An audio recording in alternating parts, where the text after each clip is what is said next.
Welcome back to Good Morning Indiana. So this picture caught my eye on my Facebook feed. That's a lot of shoes by the door of someone's house. This is down here in Johnson County. And then week by week, I saw more pictures of more shoes. So I went there to see how the decision by one couple to open up their home is really making a big difference for teens in this community.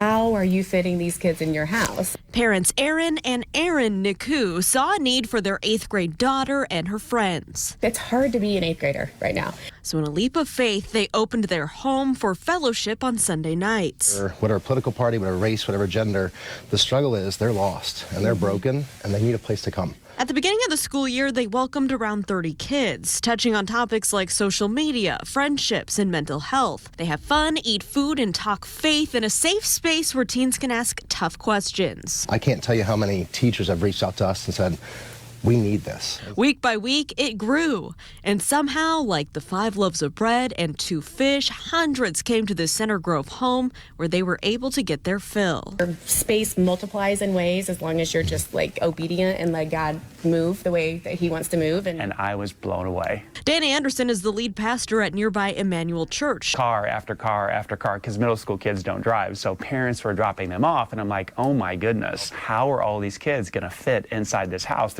It's not going to work. But it did work. That is until the Nikus and the other parents decided to expand this faith community. Emmanuel offered up their field house where hundreds of 8th graders from several area schools now gather on Sunday nights.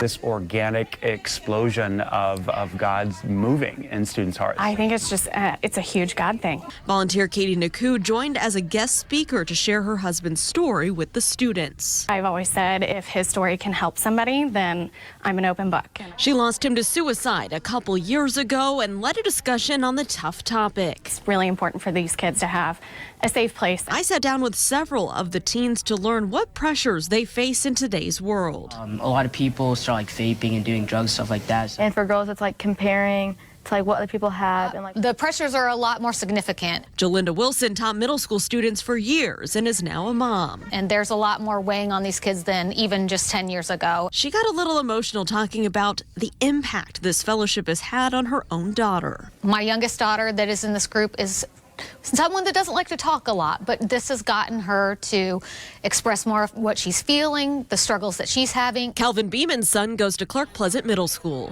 Being able to open up. And recently attended fellowship night with his friends. Almost like this is the answer. This is the thing we've been looking for. Our heart is that parents don't feel alone. And the teens say it's breaking down barriers between cliques and cross-county rivalries. we all know that we're not alone. It's nice seeing the similarities between those other kids. Schools have gotten a lot closer. More positivity and people growing a closer relationship with God.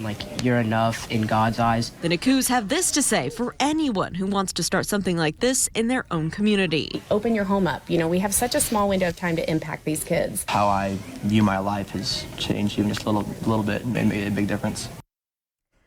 Well, parents can donate to a Venmo account to help with meals, and local businesses like the nearby McDonald's have really stepped up on Sundays to donate food as well. In this story on our website, I have more advice from the Nikus and other parents on how they got this group going. So a little bit of good news from down there in Johnson County.